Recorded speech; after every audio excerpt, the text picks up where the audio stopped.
Hey YouTube, Dawson Ryder here. Welcome to my review for Red Ranger Becomes an Adventure, Episode 12, aka the season finale, and it was a great finale.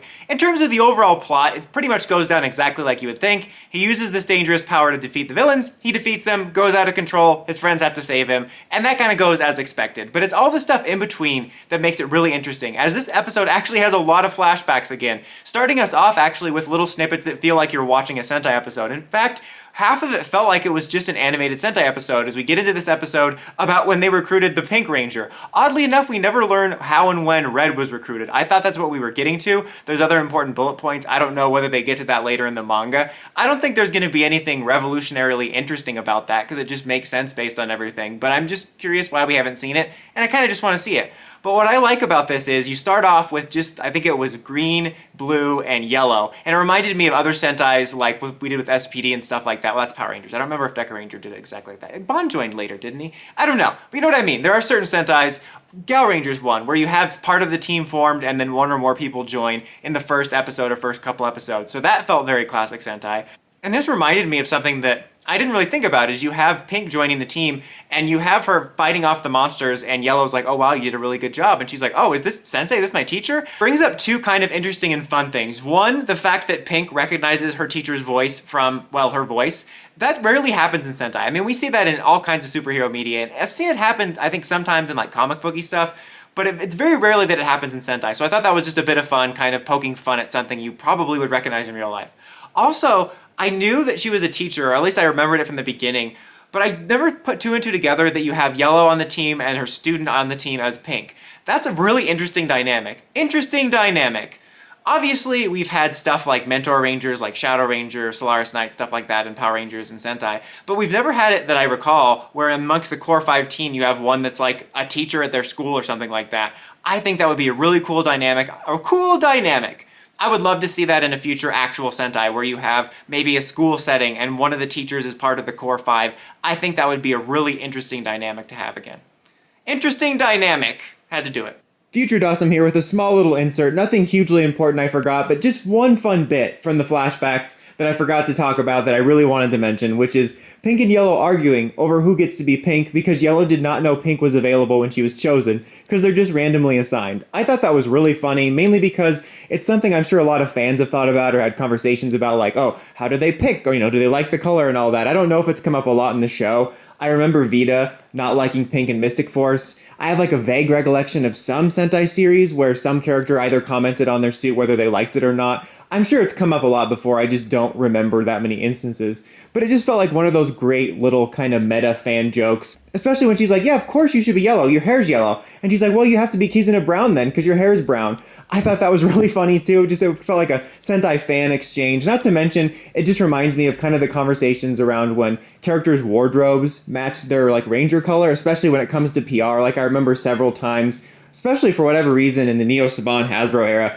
people like insisting certain characters were going to be Rangers because they were wearing like a cyan shirt or a purple shirt or whatever. And it just reminded me of those dumb fan conversations. I just found it to be an extra level of endearing to this whole set of sequences. And then they introduce us to actually Kizuna Silver, who I'd completely forgotten about. They hinted at her a couple times and something that had happened to her, and I didn't even know she was Silver until I heard like outside knowledge from people that have read the manga. Again, I thought we were going to do Red's backstory, but we did her backstory, which also was kind of funny and meta, where she's like, well, I'm joining you, but I'm not really joining you. Because that's the way a lot of Six Rangers are. I couldn't help but think back to a lot of my problems with Boom Boonja recently, with Violet like joining the team, but not really joining the team. It was part of the story, but also just kind of meta. Again, felt like it was kind of poking like fun at Sentai's tropes. And the whole reason was, I guess she had a vision, which is kind of a cool backstory for Six Rangers. She contacted the team's mentor because she had a vision of her fighting with a morpher that hadn't even been made yet. She also saw the death of Kylo Ren at the end of her Jedi path, so she didn't want to fight with them. She stays separate, but then Red, of course, convinces her to join, but then that leads to her death. It would have been funny. At the end, she says, like, it wasn't just my destiny to die. It was my destiny to save you. It would have been funny if she said, this wasn't the vision I saw. I died a different way. You just killed me in a different way, idiot. That wouldn't have been as emotional, but man, it was brutal too. Definitely get the Sentai edgelords going with Sentai so dark and mature with blood. I know this is with an anime, but you know what I mean. You know how those people can be, but it was really cool. I really loved those glimpses into the Sentai world. And the last kind of part of the trilogy of flashbacks explains the black bond thingy that he uses to create Kizuna Black. It was actually given to them, seemingly to all of them, by their mentor that says basically what I said last week. It's harnessing all your negative emotions towards attachment, fear of losing them, all that negative energy, channel it into this power-up. Very much an Anakin Skywalker thing, talking about positive versus negative attachment, which is really cool and really surprising. It reminds me obviously a bit of Kizuna Black aesthetically, but also reminds me of like Black Hazard build, where it's this thing that's dangerous, but if you need the power boost, and even after he got Rabbit Tank, he still would pull out Black Hazard when he needed that temporary power boost and wanted to risk it. So obviously it was a black suit as well, but just the concept reminded me of it.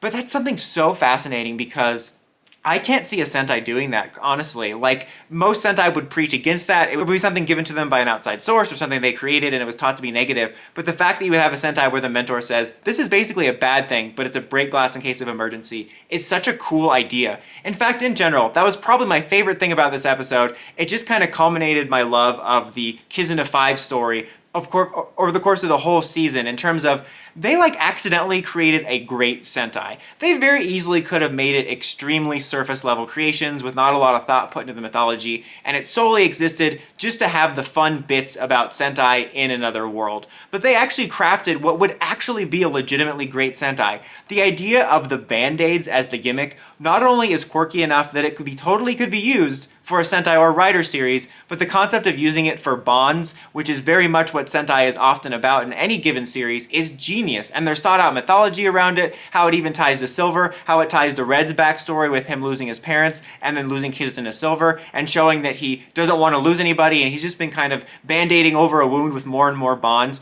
Like, it's well fleshed out. I would honestly just want to watch this animated Sentai. I do love the aspect of it being in another world, but I'm continually impressed by, again, how fleshed out it is. They didn't have to go that hard with the mythology, and they did.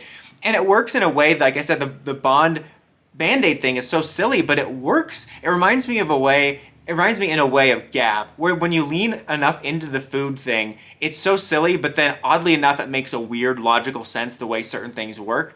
I just love that. Like I said, then you have everybody coming around to save him. You have like Logi initially being like, I'll keep my promise to kill you, but then he's like, of course I'm not going to listen to you. You know he wasn't going to try to kill him, and they're all able to save him, and he apologizes to him, and celebrates the fact that he made so many friends, and they even talk about how they're their own Kizuna 5 now. Obviously, you have Almond Rider in there who already is a common rider. I want them to get like one more member that isn't a Toku hero so they can actually get their own ranger forms. Like, I want everybody to get their ranger forms. I don't know how the manga goes. I know it's still going, but my dream would be by the time he leaves the series, like Logi and Teltina and everybody get their own ranger forms and fight alongside him.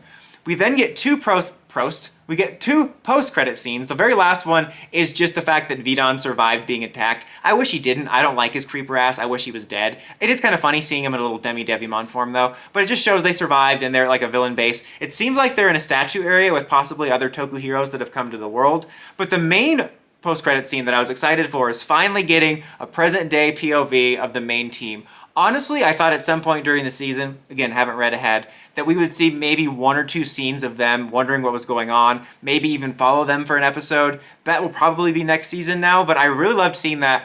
And I forgot, or I didn't think about the fact that the battle at the beginning where Red got lost was meant to be their final battle, because they're basically in a post-series state where they believe Red has been killed in the final battle, but their threat is over. And now this story is like their V-Cinema, where it's like, oh no, Ank's really going to be alive. I don't remember how they resurrected Ankh. Anyway, it answers my question about the mecha, because I'm like, how did he take all the mecha with him? How's that working? And I guess the mecha are still in their like warehouse or whatever on Earth, but they just get transported every time he uses them. Theoretically, couldn't he use them to get back then? Like, what if he just stays in it when they pop back? I don't know. But that explains it. I'm so glad. That wasn't something that was going to ruin my day. If anything, I found it funny. The idea that maybe they were trying to fight big monsters on Earth and they couldn't because he took all the mecha with him. But that's a great way to introduce the mystery. And they reveal there's another new member, Kizuna White, who I believe is supposed to be his like stepbrother or foster brother rival character that was basically his Geizorg. Can't wait to see the Kizuna White suit. We saw Kizuna Silver's, which I liked. It was unique, but I didn't like it as much as I thought I was going to. But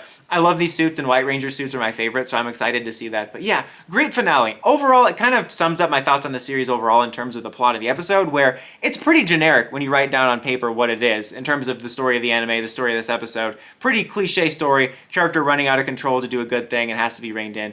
But the thing that makes the series so great is the Sentai touch and kind of paying homage and tribute to Sentai and the well thought out mythology of the Kizuna 5 that make you feel like you're actually watching an animated Sentai.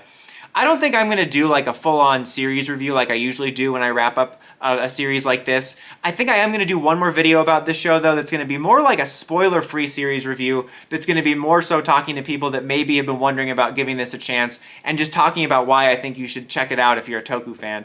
I have been getting recommendations for Go-Go Loser Ranger all throughout this series run. I do plan on watching that at some point whenever I feel like it, and with that I'll probably just watch the whole thing and do a video on it and not do like episode by episode, obviously, because it's already, released and everything. But let me know what you thought of the finale. Really hope we get a season 2. Until next time, thanks to everyone that has watched this series. It didn't always get the best viewership, but I've really enjoyed covering and talking about it. But until next time again, don't forget to like, comment, subscribe, and climb the steps and ring that bell to get notifications for more videos like this and more. Dawson Ryder, signing out.